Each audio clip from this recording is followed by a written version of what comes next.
Hello my dear students, how are you. मैं शत्रुघ्न कुशवाहा आपका welcome करता हूं आपके प्यारे से चैनल ग्रेविटी गैंग पर, जहां मैं देता हूं फिजिक्स के प्यारे प्यारे से लेक्चर। हम लोग का टॉपिक चल रहा है कैपेसिटर एंड कैपेसिटेंस। इसके पहले मैं कैपेसिटर एंड कैपेसिटेंस से रिलेटेड अपना पहला वीडियो अपने चैनल पर अपलोड कर चुका हूं, तो अगर आप मेरे चैनल पर नए हैं तो प्लीज पहले उस लेक्चर को जरूर देखें। ओके, आज के लेक्चर को स्टार्ट करते हैं। देखिए, लास्ट लेक्चर में मैंने आपको क्या समझाया था। लास्ट लेक्चर में मैंने आपसे बात करी थी कैपेसिटेंस की। कैपेसिटेंस ऑफ कैपेसिटर मैंने आपको एक छोटू सा फॉर्मूला दिया था, C is equals to Q upon V, where C is your capacitance of capacitor and it is a constant term. It does not depends on the value of charge and it does not depends on your potential. Sir ये charge और potential पे अगर depend नहीं करता है तो फिर ये डिपेंड किस चीज पे करता है? तो capacitance of capacitor is depends on the dimension of your conductor and your medium. Last lecture में मैंने सारी चीज आपको समझाई थी। Okay, yes sir. अभी देखो, इसकी यूनिट, कैपेसिटेंस की यूनिट क्या होगी? चार्ज। चार्ज के लिए क्या लेते हो बेटा? कूलम। और पोटेंशियल के लिए क्या लोगे? वोल्ट। यस सर, समझ में आ गया। आ जाओ, बोर्ड एग्जाम में 1 मार्क्स का objective question, dimensional formula of your capacitance. Dimensional formula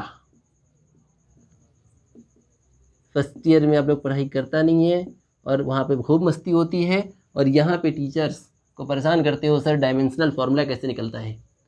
coulomb 80। जिनको प्रॉब्लम हो यार, शुरुआत में कूलम्स लॉ जब टॉपिक वगैरह पढ़ाया था वहाँ पे कूलम्स का डायमेंशनल फॉर्मूला कैसे निकलेगा ये सब मैंने समझाया हुआ है। अपॉन वोल्ट, वोल्ट का डायमेंशनल फॉर्मूला क्या होगा? अब देखिए, वोल्ट क्या होता है? Potential. V is equals to W upon Q। Yes sir. W is what? This is your work. W force into displacement upon charge. Okay sir. Force के लिए डायमेंशनल फॉर्मूला ml t की power -2 होता है sir. Displacement के लिए l होता है sir, और चार्ज के लिए at होता है सर। अच्छा बेटा, इसको जरा सिंप्लीफाई कर लो, m को m लिख लो, यहाँ से क्या होगा? l स्क्वायर हो जाएगा, a ऊपर जाएगा माइनस का हो जाएगा, और ये जाएगा तो t की पावर -3 बनाएगा। This is the dimensional formula of your potential. इसको यहाँ पे रख दो बेटा, ml स्क्वायर a की पावर -1 t की पावर -3, बड़ा वाला ब्रैकेट भूलने का नहीं, एग्जाम में कट जाएगा। ओके। नहीं कटेगा सर, आपने बोला था ऑब्जेक्टिव आता है तो वो बड़ा ब्रैकेट लगाकर ऑप्शन देंगे। Yes, you are right, but सावधानी अपने हाथ में होती है ना। तो यहां से देखिए, यहाँ पे क्या होगा? m ऊपर जाएगा माइनस का हो गया, l ऊपर जाएगा माइनस का हो गया, a ऊपर जाएगा तो प्लस का, और ये a स्क्वायर हो जाएगा, ये ऊपर जाएगा तो प्लस का t की पावर 4 हो जाएगा। This is the dimensional formula of your capacitance. इतनी बातों को पॉज करके बेटा फटाफट नोट कर लो, ये आपकी जानकारी के लिए है और ये आपके बोर्ड एग्जाम के लिए है। बार बार मत याद दिला करो सर कि मेरा बोर्ड एग्जाम है, बहुत तकलीफ होती है। ठीक है, पॉज करके नोट करिए। कर दूं? आ जाओ। अच्छा, तो मैंने आपको क्या समझाया कि आपके जो कैपेसिटर का कैपेसिटेंस होता है ये चार्ज पे डिपेंड नहीं करता, ये पोटेंशियल पे डिपेंड नहीं करता है, तो फिर ये कंडक्टर के डायमेंशन पर कैसे डिपेंड करता है? और आज हम लोग इसी बातों को समझेंगे। तो अपनी हेडिंग लगाइएगा, हेडिंग बनाएंगे capacitance of N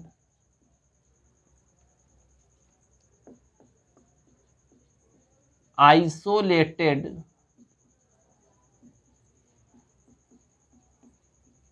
conducting spherical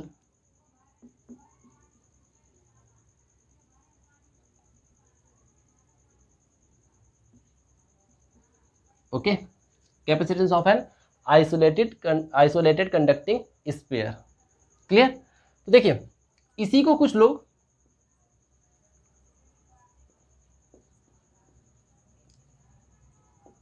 spherical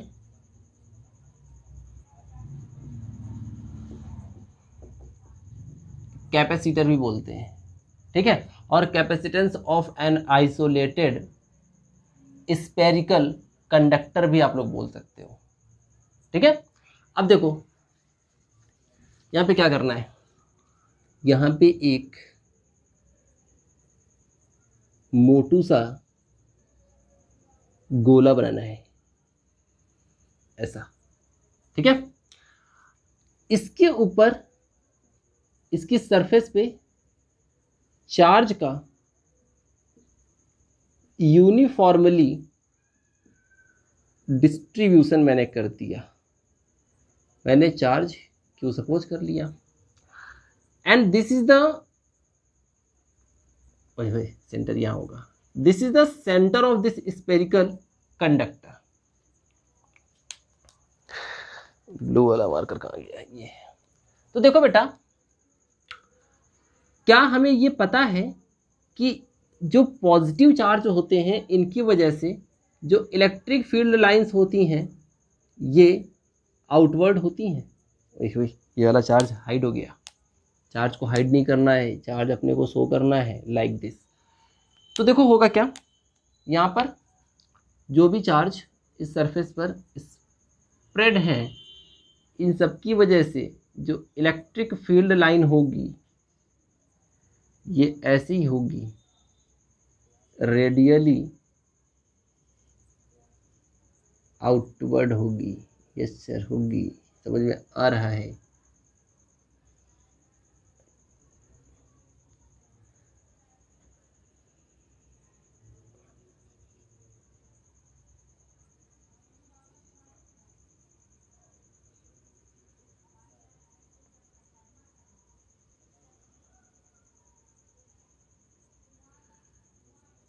देखो यहाँ पे ऐसा कर लिया मैंने।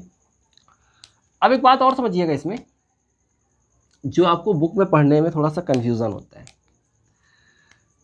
Late the radius of this conducting sphere is your R, capital are.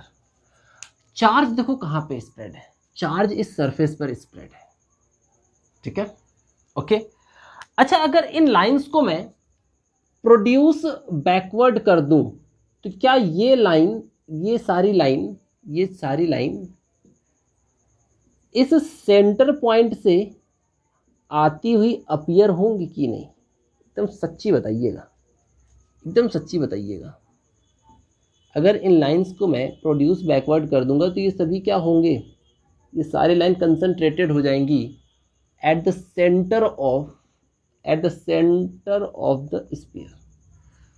तो देखो क्या फील हो रहा है आपको, ऐसा फील हो रहा होगा कि जो टोटल जो चार्ज इसकी सरफेस पे स्प्रेड था ना, ये इसके कहाँ रखा हुआ है, सेंटर पे। ऐसा हम सपोज कर सकते हैं, जिसकी वजह से सभी लाइंस कैसे दिख रही हैं, रेडियली आउटवर्ड हमारे पास शो हो रही हैं। मेरी बात समझे मैंने क्या कहा? देखिए डायग्राम जैसा बनाना था वैसे हमने बनाया। हमने क्या किया, कंडक्टिंग स्फीयर को लिया, आइसोलेटेड कंडक्टिंग स्फीयर लिया, इसके ऊपर मैंने इसकी सरफेस पे चार्जेस को स्प्रेड किया। इन चार्जेस की वजह से जो इलेक्ट्रिक फील्ड लाइंस होंगी वो क्या होंगी, रेडियली आउटवर्ड होंगी। सब कुछ अपने को पता था। यस सर पता था। अगर मैंने कहा एक छोटा सा काम कर लो, इन लाइंस को प्रोड्यूस बैकवर्ड करो, ये क्या इस सेंटर पर कंसंट्रेटेड होती हुई फील होंगी आपको? फील करो, सोचो सोचो सोचो।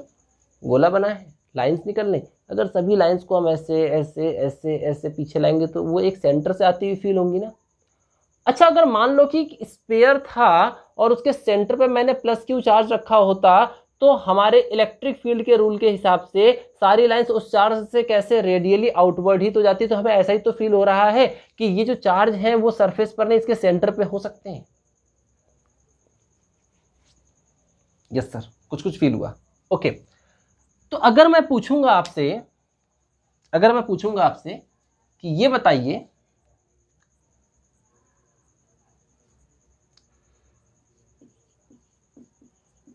Potential at the surface of conducting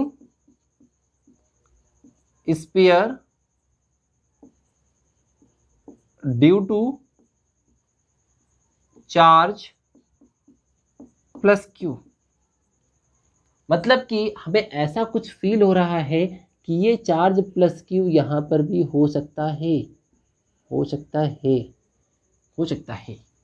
तो अगर ऐसा होगा तो बेटा पोटेंशियल का फॉर्मूला हमें पता है। पोटेंशियल का formula V is equals to 1/4 pi epsilon naught Q upon R। जिनको नहीं पता हो वो पोटेंशियल टॉपिक देख सकते हैं, वहां पर पोटेंशियल का ये फॉर्मूला होता है। ओके, पोटेंशियल का फॉर्मूला समझ में आ गया? होता है 1/4 pi epsilon Q upon R। Okay, pause करके इसको नोट करिए। ठीक है, इसकी थोड़ी मोड़ी थ्योरी आप लिख सकते हो। Suppose a conducting sphere of radius r, it is placed in air. हाँ, एक और चीज लिख लो, एक काम करो, सुनो सुनो सुनो सुनो सुनो, एक मिनट। ये जो डेरिवेशन मैं कर रहा हूं ना, सपोज दैट दिस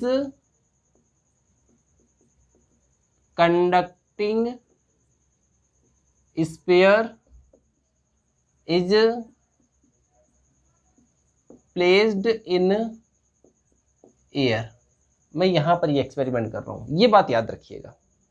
ठीक है, अभी मैंने एयर में रखा हुआ है क्योंकि आगे इस पर भी कुछ चीजें हमें समझनी है। क्लियर? पॉज करिए, नोट करिए, डायग्राम सुंदर सा बनाइएगा। आ जाओ, नोट हो गया? नोट हो गया? इसको मैं रख करता हूं यहां से। तो देखो बेटा, तो अपने को क्या मिल गया? अपने को पोटेंशियल का फॉर्मूला मिल गया। क्या मिल गया? V is equals to 1/4 pi epsilon naught Q upon R। This is the potential at the surface of conductor due to plus Q charge when the charge is supposed at the centre of spherical conductor. Okay, अच्छा देखो यहां से, we know that, हम यहां पर क्या कर रहे हैं? हम यहां पर कैपेसिटेंस को कैलकुलेट कर रहे हैं। This is your C is equals to Q upon V, ratio of charge and potential. This is your Q upon what is the potential? Potential due to point charge at the surface 1/4 pi epsilon naught Q upon में R। Q से Q को हम खा गए तो क्या बचा? C is equals to 4 pi epsilon naught R। क्या बेटा यहाँ पे आपको पोटेंशियल या चार्ज दिखाई दिया? क्या कैपेसिटेंस के फॉर्मूले में कहीं पर आपको चार्ज का टर्म दिखाई दे रहा है? क्या आपको पोटेंशियल का टर्म दिखाई दे रहा है? और 4 पाई एप्सिलॉन नॉट क्या है? This is constant. ओए होए सर, ये कांस्टेंट है, इसका मतलब कि आप अभी तक जो बता रहे थे वो सब कुछ सही है। Capacitance of this conductor depends on the radius of spherical conductor. अगर आप रेडियस को बढ़ा दोगे तो इसकी कैपेसिटी बढ़ जाएगी, कैपेसिटेंस बढ़ जाएगा मतलब ज़्यादा चार्ज को स्टोर करेगा। मेरी बात समझ में आ गई होगी आप लोगों को। और यही मैं समझा रहा था कि आपका रियल में जो कैपेसिटेंस होता है वो कभी भी चार्ज और पोटेंशियल पे डिपेंड नहीं करता है, वो डिपेंड करता है डायमेंशन ऑफ योर कंडक्टर। यहाँ पे रेडियस बढ़ा दो, ये गोला बड़ा हो जाएगा, गोला बड़ा हो जाएगा तो इसके बाद ज्यादा चार्ज स्टोर कर सकते हो, फील भी तो कर सकते हो यार। सोचो मेरी बात, ये गोला और बड़ा कर दो, गोले का जब रेडियस बढ़ाओगे तो इसकी सरफेस बढ़ जाएगी, एरिया बढ़ जाएगा, एरिया बढ़ जाएगा तो ऊपर आप ज्यादा चार्ज इसके ऊपर क्या कर सकते हो? स्प्रेड कर सकते हो। यही तो कैपेसिटेंस होता है। ठीक है, ओके, पॉज करिए, नोट करिए, इसमें बहुत सारी बातें करनी है, इसमें बहुत अच्छे अच्छे से न्यूमेरिकल बनते हैं बोर्ड एग्जाम में। ओके ओके ओके, इसको मैं रफ करता हूं। तो मेरी बात समझ गए? जो कैपेसिटेंस होता है, अगर आप स्पेरिकल कंडक्टर को रीड कर रहे हो या स्पेरिकल कैपेसिटर को रीड कर रहे हो तो आप देखो कि आपका कैपेसिटेंस डिपेंड कर रहा है रेडियस पर। Is that clear? आ जाओ आ जाओ आ जाओ। इसके बाद देखो इसके बाद और भी क्या पढ़ना है। मेरे को एक फॉर्मूला मिल रहा है, यहाँ से कुछ बातें समझ लीजिएगा। C is equals to 4 pi epsilon naught R। हाँ सर मिल रहा है। What is the epsilon naught? ये एप्सिलॉन नॉट क्या है? This is the permittivity of free space. कहाँ देखने के लिए मिला था सर? कूलम्स लॉ में आपने दिखाया था इसको अपने को, 4 पाई अपॉन R। ओके, अगर मैं आपसे कहूं कि यहां पर मुझको ये बताइए यूनिट ऑफ एप्सिलॉन नॉट, तो यहां से क्या हो जाएगा भाई? 4 पाई क्या है? 4 पाई तो कांस्टेंट है। और कैपेसिटेंस की जो यूनिट होती है वो क्या होती है सर? ये फैराड होती है। और डिस्टेंस की क्या होती है सर? मीटर होती है। ओहो सर, यहाँ से तो परमिटिविटी की एक नई यूनिट देखने को मिल रही है, फैराड पर मीटर। याद रखना, ऑब्जेक्टिव क्वेश्चन में कई बार डाल देता है कि फैराड पर मीटर किसकी यूनिट है, आप घूम जाते हो। Farad per metre is unit of permittivity of free space, permittivity of free space, याद रखिएगा। और थोड़ा सा अगर आपको कष्ट ना हो तो कूलम्स लॉ टॉपिक में मैंने परमिटिविटी की यूनिट क्या समझाई थी, प्लीज मेरे कमेंट सेक्शन पे आंसर कर दीजिएगा। ओके, पॉज करिए, नोट करिए।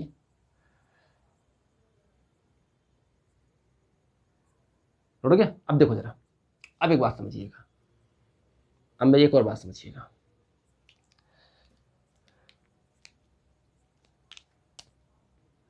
ये आपने कैपेसिटेंस कब कैलकुलेट किया है? When your conducting sphere is placed in air. मतलब कि इसको मैं ये भी लिख सकता हूं, CA कैपेसिटेंस इन एयर। हाँ सर लिख सकते हैं आप। अच्छा, एक और बात समझना, when we placed this conducting sphere in a dielectric medium which have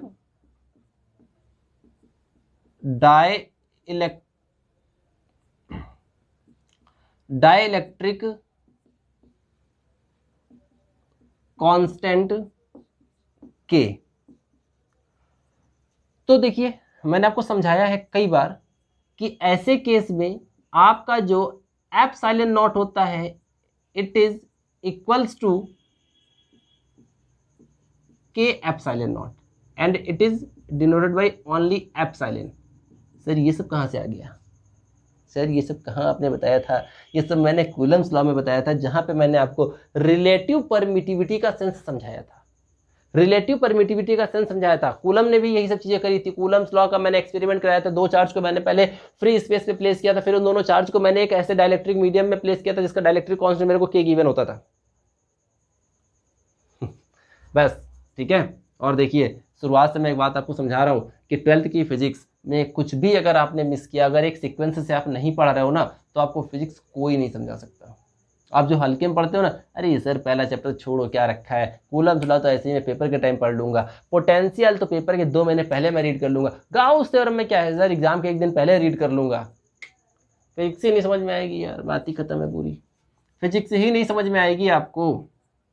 okay, तो देखिए यहाँ पे क्या होता है, this is your dielectric constant, this is your permittivity of free space and this is your permittivity of medium, permittivity of medium. तो इसका मतलब कि अगर मैं इसको एक ऐसे मीडियम में प्लेस्ड कर दूं जहां का डाइलेक्ट्रिक कांस्टेंट के मेरे को गिवन होगा और वो एक डाइलेक्ट्रिक मीडियम होगा, तो जो मेरा फॉर्मूला होगा वो क्या हो जाएगा, वो हो जाएगा 4 पाई K एप्सिलॉन नॉट R।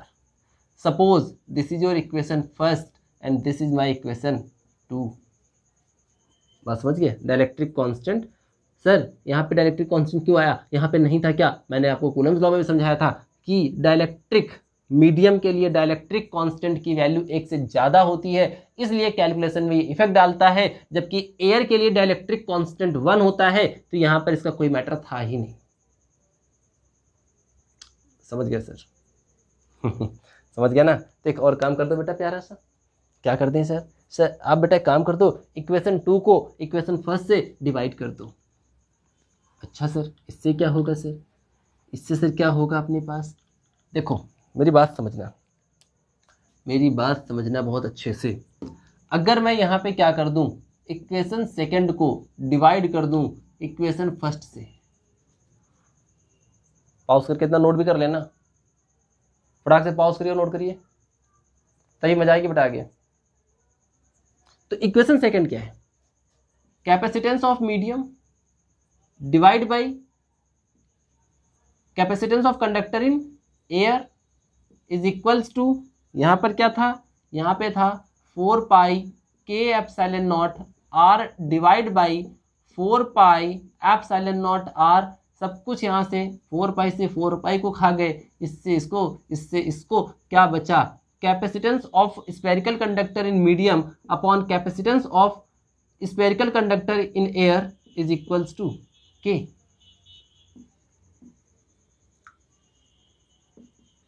ये क्या था? K is what?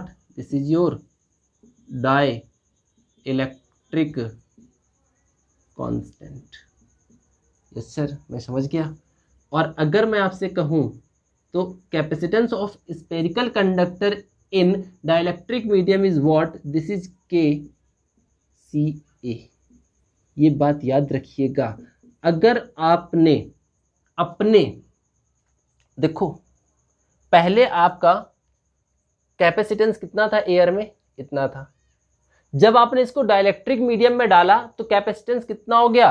के टाइम्स इंक्रीज हो गया। अगर मान लीजिए पहले आपका जो कैपेसिटेंस था वो सी था और आपने ऐसे मीडियम में प्लेस किया जिसका डाइलेक्ट्रिक कांस्टेंट 2 है, तो अभी कैपेसिटेंस कितना हो गया आपका? यहाँ पर 2 और यहाँ पे सी 2c, मतलब पहले का 2 टाइम्स हो गया ना। इसका मतलब क्या हो रहा है? मैंने यही चीजें आपको समझाई थी अपने लेक्चर में कि जो कैपेसिटेंस का जो सेंस होता है, जो कैपेसिटेंस होता है कंडक्टर का, वो या तो डिपेंड करता है डायमेंशन ऑफ योर कंडक्टर या फिर आपके मीडियम पे। देखो मीडियम को चेंज करते ही कैपेसिटेंस इंक्रीज हो रहा है,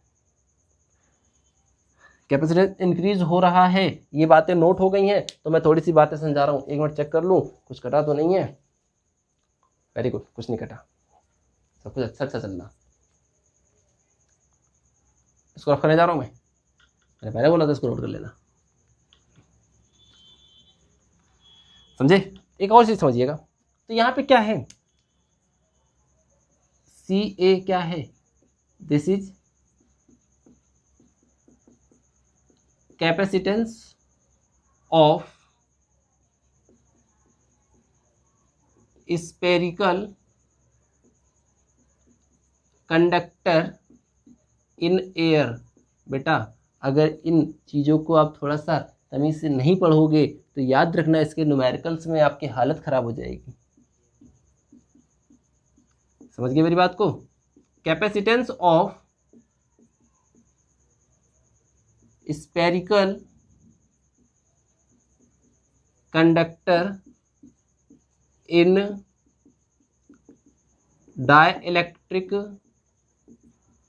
medium and K is what? This is your dielectric constant। अच्छा, यहाँ से आप डाइलेक्ट्रिक कांस्टेंट की डेफिनेशन भी लिख सकते हो। The ratio of capacitance of spherical conductor in dielectric medium and the capacitance of spherical conductor in air is called your dielectric constant and dielectric constant is a dimensionless quantity. कोई dimension ही नहीं होगा, इसका भी farad, इसका भी farad, farad से farad मर जाएगा तो क्या बचेगा? कुछ नहीं बचेगा, यूनिट ही नहीं होगी इसकी, डायमेंशनलेस होगा, यूनिटलेस होगा। बात समझ गए? ओके, फटाक से चीज़ों को नोट कर लीजिए, बहुत काम की चीज़ें हैं, इंपॉर्टेंट भी हैं। ये सारी बातें समझते चलिएगा बेटा। कैपेसिटर 12th में बहुत परेशान करता है बच्चों को, ये सीरियसली मैं कह रहा हूँ, मैं अपना एक्सपीरियंस बता रहा हूँ। जो भी मुझे 2 साल का एक्सपीरियंस, उससे मैं देख रहा हूँ, बहुत ज़्यादा एक्सपीरियंस नहीं है ठीक है, फिर भी कैपेसिटर बच्चों को बहुत परेशान करता है। जबकि है बहुत आसान सा। सर आसान तो सब कुछ है सर, कभी बच्चों के नज़रिए से देखो, आप तो टीचर के नज़रिए से बता देते हो आसान है, हम लोगों से पूछिए। आसान है बेटा, आसान है, पढ़ने में मन लगाइए, सब कुछ आसान है। आ जाइए अगले लिंक लगा दीजिएगा फटाफट, इंपॉर्टेंट है। Energy stored in capacitor. तो देखो अभी मैं ज़्यादा कंफ्यूज नहीं करूंगा, वैसे तो अपने सिलेबस में ये भी है energy stored in parallel plate capacitor. तो पैरेलल प्लेट कैपेसिटर को मैं अपने नेक्स्ट वीडियो में लाऊंगा, पैरेलल प्लेट कैपेसिटर का इंट्रो कराऊंगा। और अभी एनर्जी स्टोर्ड इन कैपेसिटर को हम नॉर्मल स्फेरिकल कंडक्टर के थ्रू ही समझ लेते हैं। तो मैं कुछ बातें आपको समझाता हूँ, मेरी बात समझिएगा। एनर्जी स्टोर्ड इन कैपेसिटर, ये एनर्जी आ कहाँ से रही है, तो मेरी बात समझना बेटा। जैसे मान लो ये आपने भाई गोला बन जाए इससे, अच्छा वाला गोला, ये मैंने गोला बनाया, ओके। मैं बातें समझा रहा हूँ, मेरी बात समझना। एक गोला मैंने ये बनाया, सर आज क्या गोला गोला होगा क्या सिर्फ, मेरी बात समझना, मेरी बात समझना। अभी इसके ऊपर क्या है, चार्ज, कोई चार्ज नहीं है, जीरो चार्ज है, ओके। मान लो मुझे इसके ऊपर कोई चार्ज लेकर आना है, मुझे कोई इसके ऊपर चार्ज लेकर आना है, तो चार्ज आता कहां से है, तो देखिए चार्ज हमेशा और हमेशा किसी इनफाइनाइट पॉइंट से लाया जाता है। आपने पोटेंशियल वगैरह में डेफिनेशंस मैंने पढ़ाई है, the work done which is used to bring the charge from infinite, work done by the external agent to bring the charge from infinite. Infinite से ही हम चार्ज को लेकर आते हैं किसी सरफेस पर, किसी कंडक्टर पर, इस तरह की सारी चीजें होती हैं। तो मतलब मेरे को चार्ज क्या करना है, इनफाइनाइट से लाना है। अभी इसके ऊपर कोई भी चार्ज नहीं है, ओके सर। यहाँ पे ढेर सारे चार्ज रखे हुए, ढेर सारे चार्ज रखे हुए, ढेर सारे चार्ज रखे हुए। अपन क्या करेगा, यहाँ से एक छोटा सा चार्ज उठाएगा डी क्यू, और वो इसके ऊपर लेकर आएगा मैं। तो मैंने यहाँ पे क्या किया, एक डी क्यू चार्ज को प्लेस कर दिया, ओके सर। अभी दूसरा चार्ज मैं लेके आऊँगा, दूसरा चार्ज जब मैं इधर लेके आऊँगा तो क्या होगा, ये डी क्यू क्या करेगा, उस वाले चार्ज को रिपल्स करेगा। इज दैट क्लियर, यस और नो। भाई इसके ऊपर मैं यहाँ से क्या कर रहा हूँ, एक छोटा सा चार्ज, मैंने यहाँ पे ढेर सारा चार्ज था, उसमें से छोटा सा चार्ज मैंने डी क्यू यहाँ पे ला के रख दिया, ठीक। अब दोबारा मैं कोई चार्ज लाने की कोशिश करूंगा तो ये क्या करेगा, ये तो ऑलरेडी यहाँ पे क्या होगा, एक छोटा सा प्लस चार्ज होगा ना, ये क्या करेगा, उस वाले प्लस को रिपल्स करेगा। तो मेरे को यहाँ से क्या करना पड़ेगा, वर्क करना पड़ेगा। अच्छा मान लो मैंने उसको भी ला के रख दिया, फिर अगले चार्ज को लाऊंगा तो मुझे और वर्क करना पड़ेगा, क्योंकि यहां पर क्या होंगे, और चार्ज हो चुके होंगे, वो उसको क्या कर रहे होंगे, रिपल्स कर रहे होंगे। तो आपको क्या करना पड़ रहा है, आपको इनफाइनाइट से चार्ज को इस कंडक्टर की सरफेस पर लाने के लिए वर्क करना पड़ रहा है ना।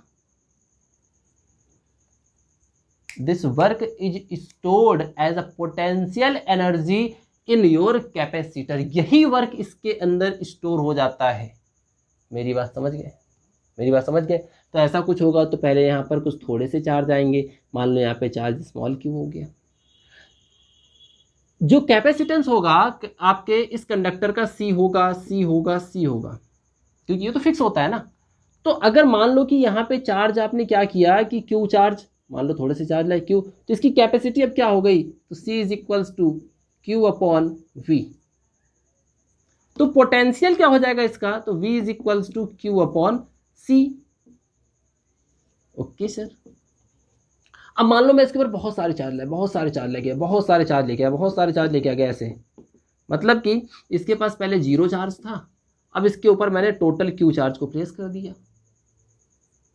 तो इस टोटल जीरो से यहां तक, बीच वाली बात नहीं, बीच वाले का मैं कुछ नहीं कह रहा, पहले मेरे पास जीरो चार्ज था और मैंने कैपिटल क्यू चार्ज तक इसको, इसके ऊपर चार्ज में लेकर आया,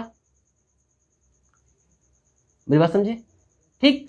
तो ये जीरो से टोटल क्यू चार्ज इसके ऊपर स्टोर करने में मैंने जितना भी वर्क किया यहां पर, ये पूरा का पूरा जो वर्क होगा वही मेरे इस कंडक्टर पर, इस कैपेसिटर पर as a potential energy store हो जाएगा, जिसको हम लोग एनर्जी स्टोर्ड इन कैपेसिटर के टर्म में पढ़ रहे हैं। मेरी बात समझ में आई कि नहीं आई, मेरी बात समझ गए, ठीक है। मेरी बात फिर से समझो, फिर से समझो। अपन के पास यहाँ एक ऐसे कंडक्टर है, अपन बहुत दूर से चार्ज को लेकर आ रहे हैं, इसके ऊपर लेकर आना। पहले मैं एक पॉजिटिव छोटा सा एलिमेंट चार्ज लाया, इसके ऊपर मैं रख दिया। अब मैं दूसरे चार्ज को ला रहा हूं तो ये वाला प्लस क्या कर रहा है, उसको रिपल्स कर रहा है। भाई पॉजिटिव और पॉजिटिव रिपल्स करते हैं ना, तो ये वाला चार्ज जो यहाँ पे मैं ला कर रख, पहले तो जीरो वर्क, पहला चार्ज यहाँ से यहाँ लाने में कोई वर्क ही नहीं करना पड़ेगा, यहाँ तो कुछ था ही नहीं इस स्पेयर पे। मैंने यहाँ पे कंडक्टर लिया, इसके ऊपर तो शुरू में कुछ था ही नहीं, पहला चार्ज क्यों लाया यार, जीरो वर्क, आराम से आ गया। लेकिन जब दूसरा वाला लाऊंगा ना चार्ज, तो मुझे वर्क करना पड़ेगा, क्योंकि ये पॉजिटिव उसको रिपल्स कर रहा था। तीसरा लाऊंगा तो मुझे और वर्क करना पड़ेगा। तो ये जो आप वर्क करते जा रहे हो इनफाइनाइट से चार्ज इसके ऊपर होल्ड करने में, यही वर्क आपका पोटेंशियल एनर्जी के फॉर्म में इस कंडक्टर पर स्टोर हो जाएगा, जिसको आप लोग एनर्जी स्टोर्ड इन कैपेसिटर के फॉर्म में रीड कर रहे हो। ओके, तो आप पहले तो डेफिनेशन लिख लो, यहाँ पे लिखवा दीजिए सर, लिखवा दीजिए सर डेफिनेशन। अभी देखो मैं लिखवाता हूँ आपको। तो डेफिनेशन ये लिखेंगे,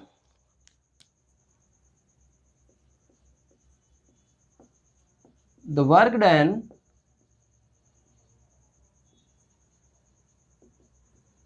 which is used to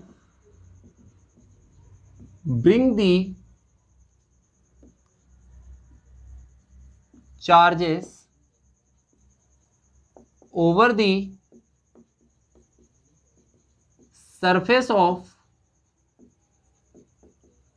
conductor from infinite is stored as potential energy in capacitor. Is that clear? Okay, तो देखो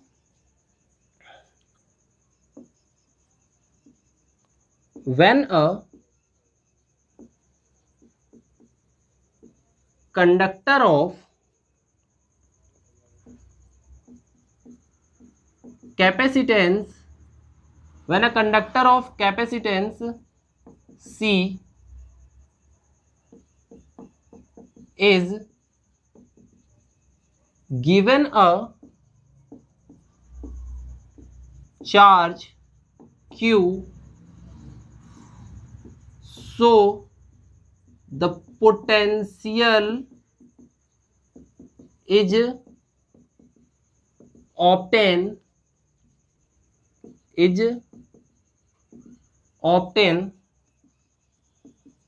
at कंडक्टर। देखिए फॉर्मूला क्या था, C is equals to Q upon V. मैंने क्या कहा, पोटेंशियल, तो V इज इक्वल्स टू क्या हो जाएगा, Q अपॉन C। इतनी बातों को नोट कर लीजिए। ये पोटेंशियल, मतलब यार पोटेंशियल तो चार्ज के अकॉर्डिंग वेरी हो रहा है, कैपेसिटेंस तो फिक्स है ना, तो ये पोटेंशियल यहाँ पर हो गया। क्लियर? ओके ओके, फटाफट जरा पॉज करके इतनी सी बातों को नोट करिए, फिर मैं आपको सारी बातें समझा रहा हूँ। बहुत तेजी में बेटा, फटाफट इसको पॉज करिए और नोट करिए।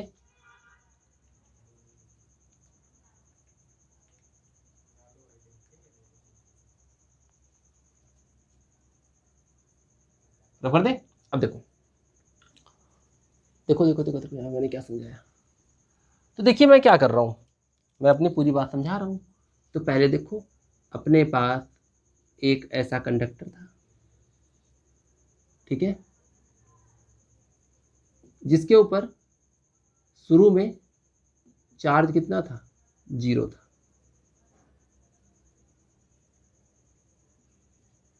ठीक है, यहां पर इनफाइनाइट पे चार्ज ऐसे रखे हुए थे, इसको मैं इसके ऊपर लेकर आ रहा हूं। तो सबसे पहले मैं एक छोटा सा एलिमेंट चार्ज dq लेके आऊंगा, इनफाइनाइट से इसके ऊपर लाऊंगा, और फिर मैं क्या करूंगा, एक छोटा सा वर्क करूंगा dw इसको यहां पर लाने में। ठीक, और मुझे क्या करना है, मुझे तो इसको 0 से टोटल q तक चार्ज करना है ना, मतलब फुल इसको चार्ज करने की मैं कोशिश करूंगा, क्योंकि कैपेसिटर मैंने समझाया था कि भाई कैपेसिटर पहले एक चार्जिंग डिवाइस है, पहले वो चार्ज होता है। तो यहां पर देखिए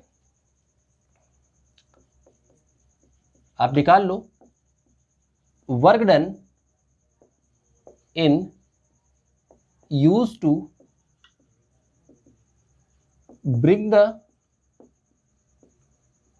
charge dq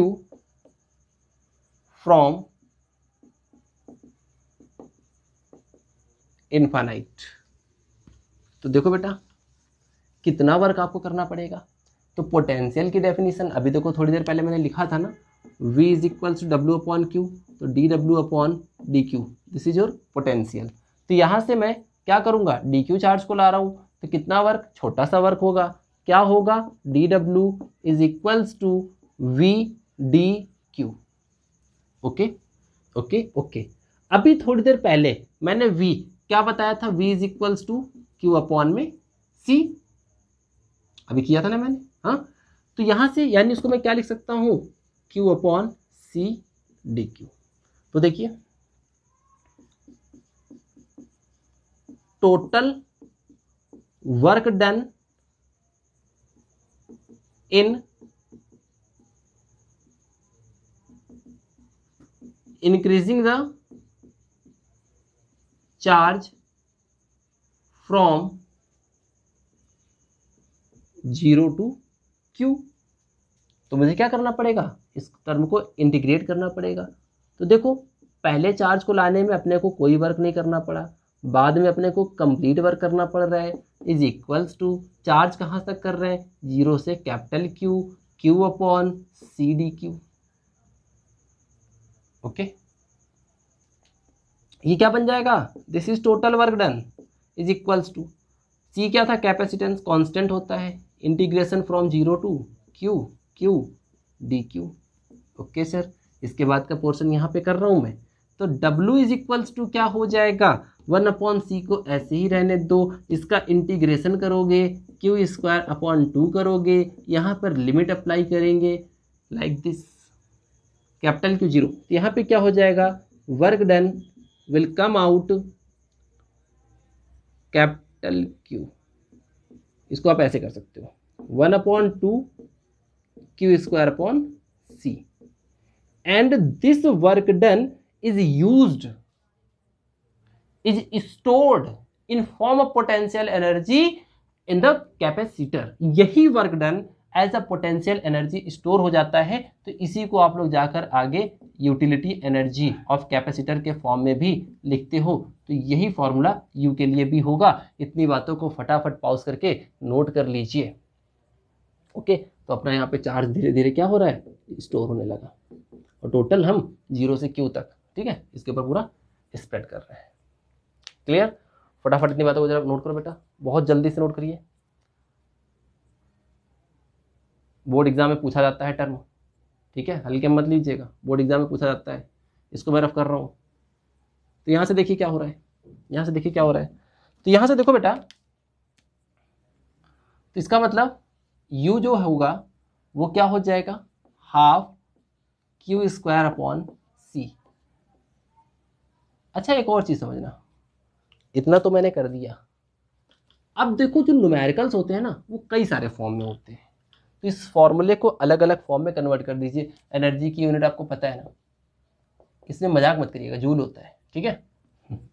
हमें क्या पता है, Q is equals to CV formula होता है, यहाँ पर प्लेस कर दीजिए, तो ये हो जाएगा हाफ, यहाँ पे रखोगे C square V square upon में C, इससे आपका स्क्वायर गया, क्या बचा, हाफ CV स्क्वायर। तो एक ये भी फॉर्म होता है, in form of capacitance and potential, in form of charge and capacitance. अच्छा एक और चीज, क्या C is equals to Q upon V हो सकता है, ठीक है, प्लेस करके देख लेते हैं, शायद एक फॉर्मूला बनेगा यहाँ से भी आपके पास। तो यहाँ से देखो क्या हो जाएगा, क्या हो जाएगा, क्या हो जाएगा, देखो अगर मैं C की जगह पे Q अपॉन V प्लेस कर दूंगा यहाँ पे, देखो इस वाले फॉर्मूले से, तो U इज इक्वल्स टू क्या हो जाएगा, half Q upon V into, sorry capital V था, V स्क्वायर इससे ये खत्म हो जाएगा। तो एक फॉर्मूला यहाँ से भी बनेगा, तो ये फॉर्मूला क्या होगा, U is equals to half QV, और ये सारे फॉर्मूले किस में होंगे बेटा, जूल। जूल, समझ गए मेरी बात को? Okay, C is equals to Q upon V यहाँ पे प्लेस किया, V से स्क्वायर मर गया, ठीक है, QV। ओके, तो ये सारे जो आपके एनर्जी के फॉर्मूले होते हैं जो कैपेसिटर में आप स्टोर कर सकते हो। इसी तरह के कुछ टर्म्स हम तब भी देखेंगे जब हम पैरेलल प्लेट कैपेसिटर को रीड कर रहे होंगे। तो मेरा जो अगला लेक्चर होगा वो पैरेलल प्लेट कैपेसिटर पे होगा। मैं शुरू से कह रहा हूँ कैपेसिटर 12th के लिए बहुत इंपॉर्टेंट पोर्सन है बच्चा, तो प्लीज़ इसको मिस मत करिए और थोड़ी सी मेहनत करिए, चैप्टर्स को पढ़िए। अगर जो प्रॉब्लम्स है, जो डाउट है, मेरे कमेंट सेक्शन में पूछिए। और वही हरदम की तरह, अगर आप मेरे चैनल पर नए हैं बेटा तो प्लीज़ मेरे चैनल को सब्सक्राइब करें, लाइक करें, और अगर आपको मेरा चैनल यूजफुल लग रहा है तो अपने दोस्तों के साथ शेयर करें। Thank you so much.